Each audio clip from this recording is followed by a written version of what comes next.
Hello, good evening and welcome to RTD's news. The top stories are major projects on the Council of Ministers agenda.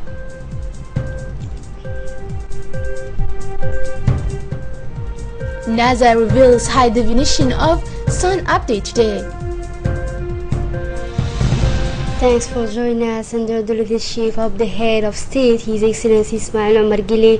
The 22nd session of the Council of Ministers has been held today at the Presidential Palace. Many bills have been examined and approved by the Council. Let's hear it from the Minister of Foreign Affairs, Mr. Mahmoud Ali Yusuf. The first issue was related to a statement from Ministry of Foreign Affairs on the India-Djibouti cooperation. Following the visit of the head of state to India as well as his meeting with the Indian Prime Minister, numerous projects have been submitted to the finance in the form of donation and concessional loans, such the funding of the North Railway, the incubator for small and medium businesses, financing of fishing and irrigation, and finally for the solar energy and public lighting.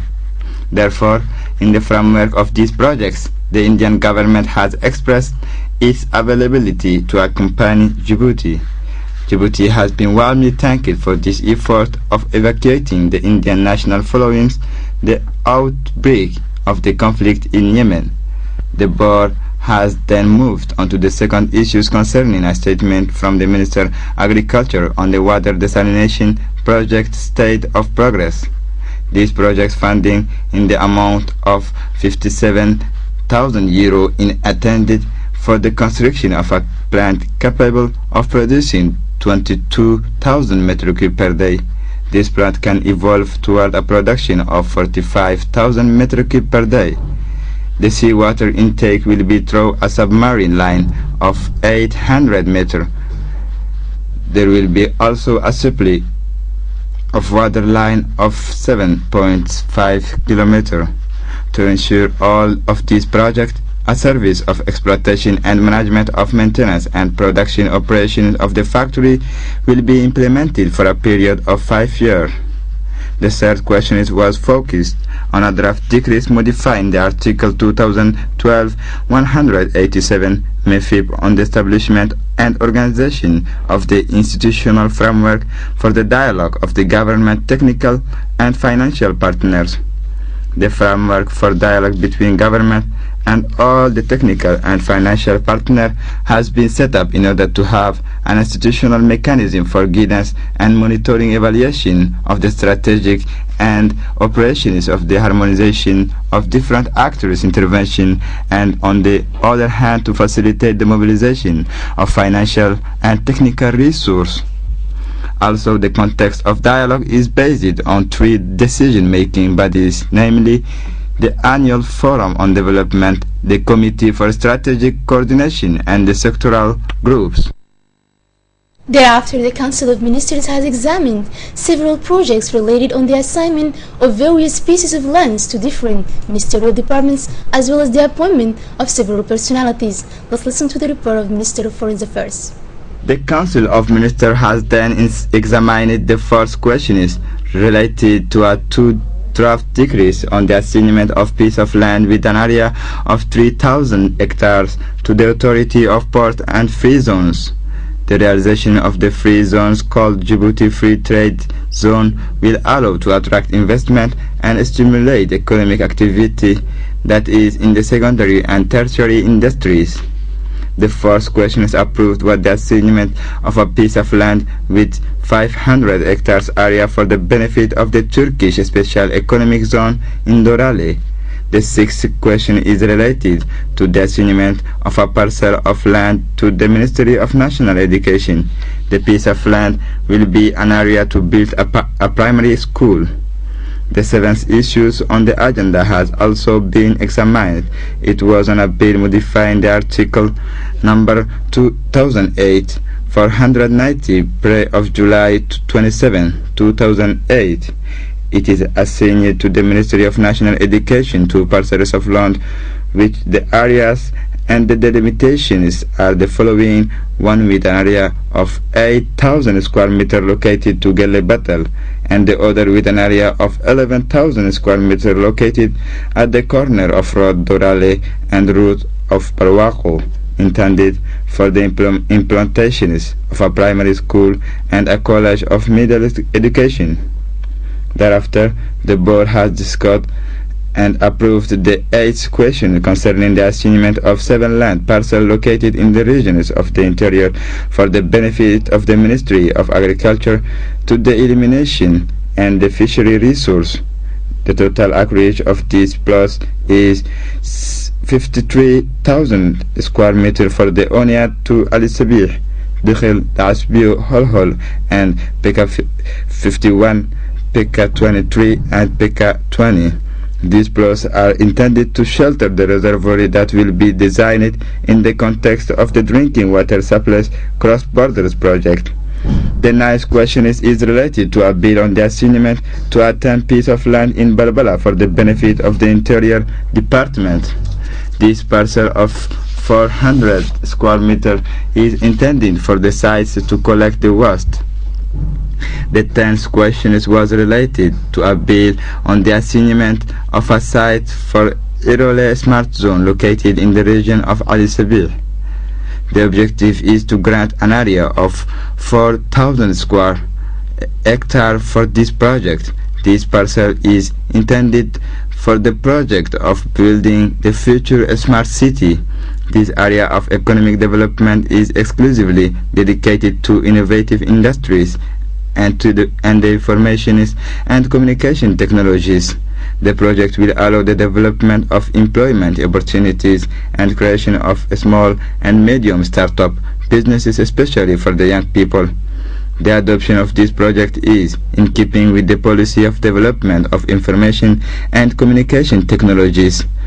The board has thereafter examined the 11th draft decrees, appointed the members of the director board of the Central Laboratory Building and Equipment. The adoption of this project aims to implement the administrative organ of this structure in order to enable for this organ to fully carry out its mission. Later on, the board has appointed Mr. Tabarak Muhammad Ismail as the technical advisor of the Minister of Agriculture, Water, Fishery and Livestock. Finally, at the end of the meeting, the Minister of Labor in charge of the administrative reform, Mr. Abdi Ahmed Hussein, made a report on its participation in the 3-round session of the Islamic Conference of Labor Ministers, which was held from October 28 to 30 in Jakarta. And now we have a news release. The Association of Djiboutian Students in Egypt addressed a heartfelt tribute to the policy of the President of the Republic, and in their message they have written this: since your ascension to the Supreme Magistrature, you have not ceased to work for the development of our nation. The struggle that you are doing in the context of the modernization of our country is palpable. With the mega project, we have made our country a haven of peace, of stability in a troubled region by conflict.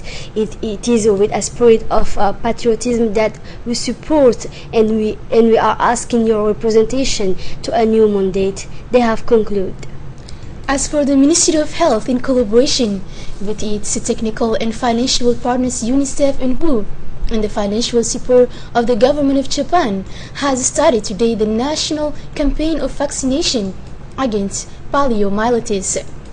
In the framework of the start of the poliomyelitis 2015 vaccination campaign from November 3 to 5 in all the national territory, the Secretary General of the Ministry of Health, Mr. Ali Silai Abdullah, has conducted a field visit in the community health centers, especially in Hayabley and Angela, along with the Director of Health Regions, Mr. Hussein Mohammed Hussein, and the Director of Studies of the Planning Workshop, Weeper Manuel Mohammed Mahat Hassan Ibrahim, as well as a representative of UNICEF.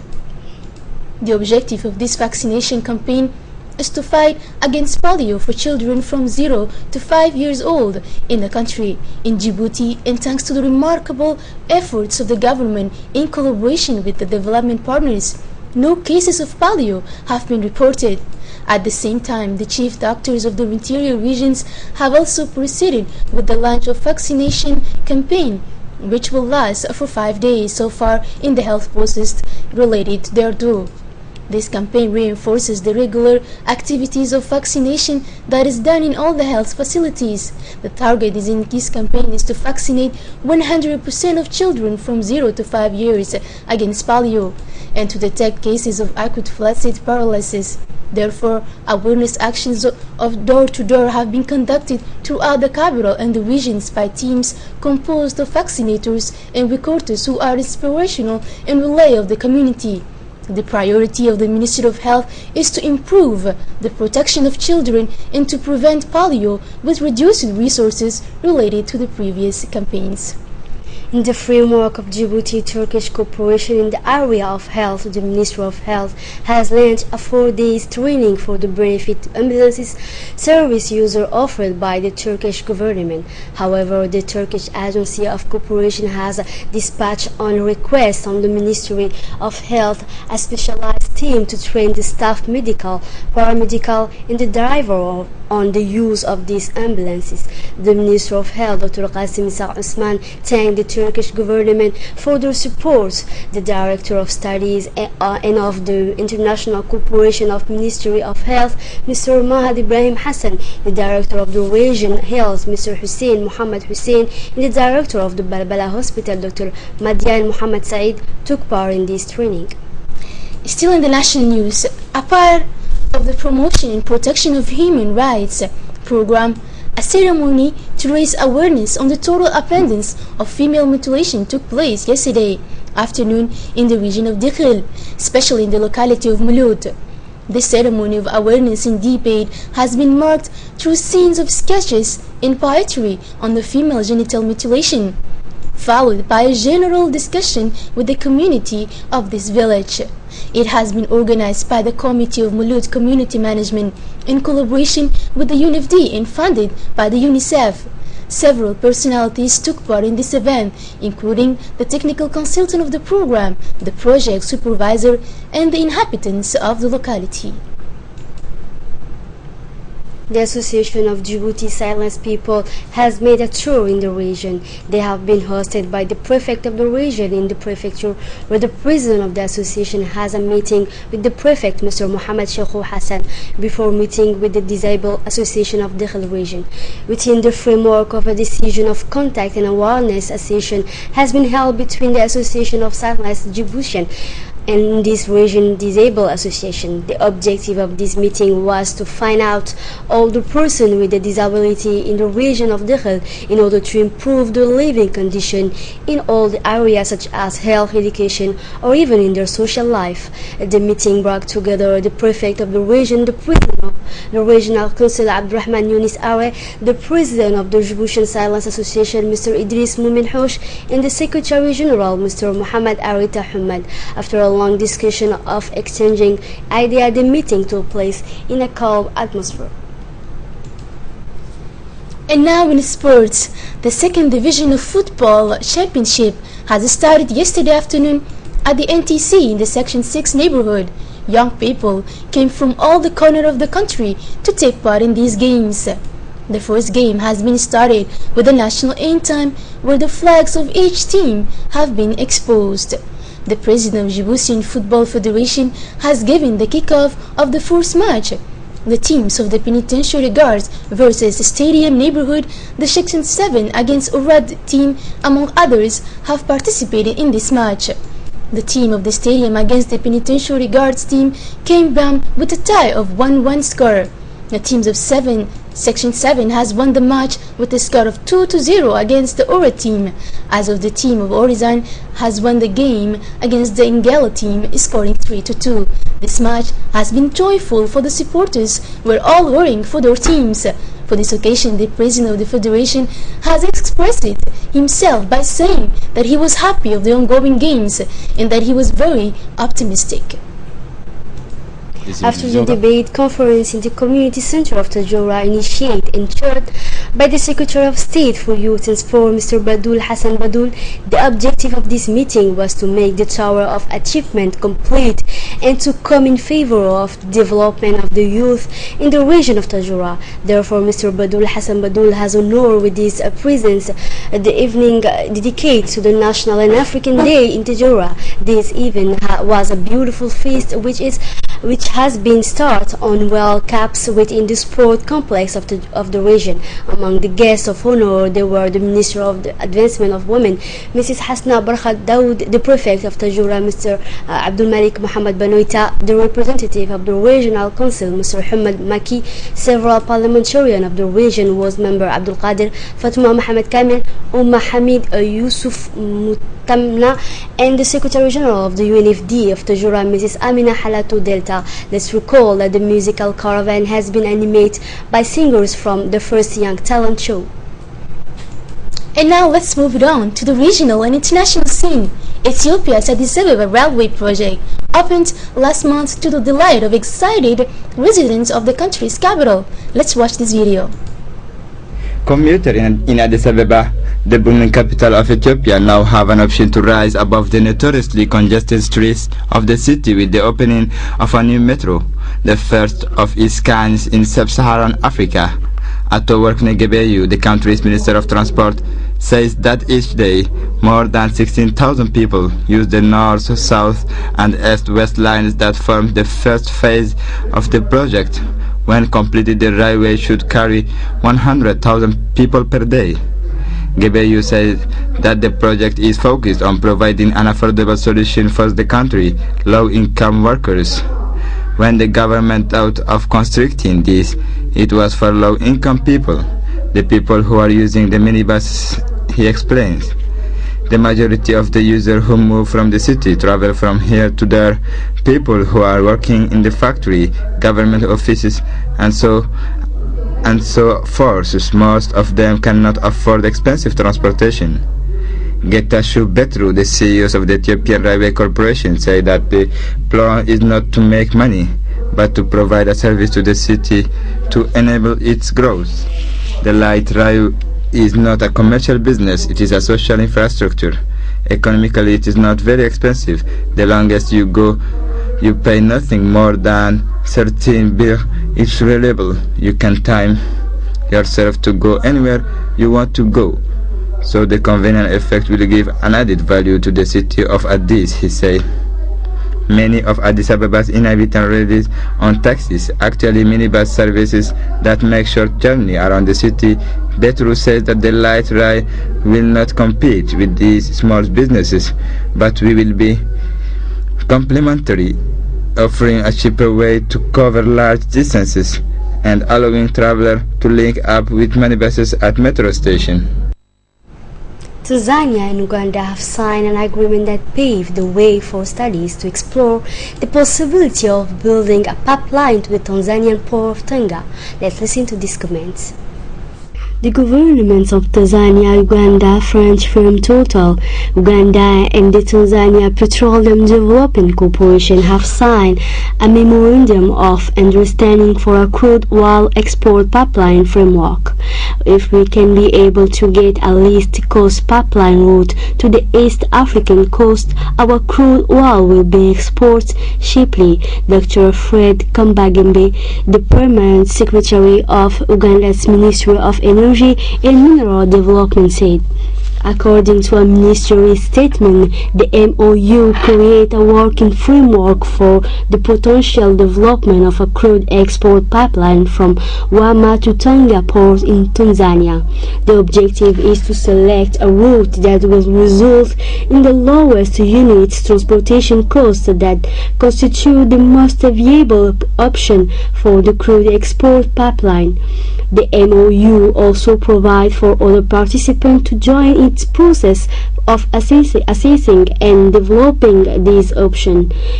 Ngozi, the acting permanent secretary in Tanzania's Ministry of Energy and Minerals, say this infrastructure will stand the test of time in our regional cooperation. Tanzania is carrying out exploration work along the proposed routes where any potential discovery will further enhance the economic of the project. The due diligence is a valid exercise because you have to justify the route you are going to consider to justify the least cost option. Dr. Kambagambe notes that the MOU also enabled the signatory to continue working together to fine-tune studies and file work on the Tanga route. This is in order to further appraise the merit of a crude export pipeline option through Tanzania with a view to achieving the lowest unit transportation cost for crude oil from Uganda. The Russian and Egyptian investigators are working to establish the cause of the crash of the Russian airline. There were 224 people were killed on board and 17 children among them. More details in this report. Officials warn it is too early to say what caused the Russian Metrojet plane to crash over the Sinai Peninsula. However, as the aircraft black box flight data recorders arrived for analysis at the Civil Aviation Ministry in Cairo, speculation is rife over the circumstances surrounding the deadly incident. Advice from authorities involved in the investigation has been varied. Egyptian President Abdel Fattah al-Sisi urged caution but described as propaganda claims the militant group Islamic State brought down the plane. Metrojet Deputy General Director Alexander Smirnov told the press the airline had discounted technical problem and human error as possible causes for the crash, which occurred 23 minutes into the flight from Sharm el-Sheikh to St. Petersburg. Shortly afterward, American media reported as U.S. satellites had detected a heat flash over the Sinai at the time of the crash. Data gleaned from the satellite is reportedly being analyzed to determine whether the flash happened during the flight or on the ground. The flash could have been caused by a range of factors: a missile, a bomb blast, an engine explosion, a structural problem, or contact with the ground. Russian officials said the plane likely broke up mid-air. However, the head of the Russia's transport agency, Alexander Neradko, called on the aviation community to refrain from any premature conclusion.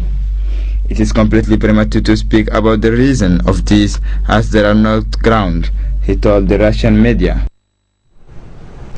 NASA is unveiling a new exhibit aimed at bringing to viewers up close and personal with the sun. Wednesday afternoon, NASA will reveal Solarium to the media at the Goddard Space Flight Center in Greenville, Maryland, and later open the exhibit to the public. Let's take a look. The American Space Agency has created this new video on November the 1st. For the first time, NASA has captured images in ultra-high definition showing the activity of the Sun through the Solar Dynamic Observatory launched into the space in 2010. Thanks to their exceptional high resolution, the images show with a sharpness level never reached of the solar eruption as well as the explosion of X-rays, which emanate from the Sun all under 10 different aspects as a function with its temperature. As can be read in the introductory message of the video, its creation is a painstaking work since every minute has needed 10 hours of working, either 300 hours in total. This is it for tonight's news. Thanks for staying with us and have a great evening.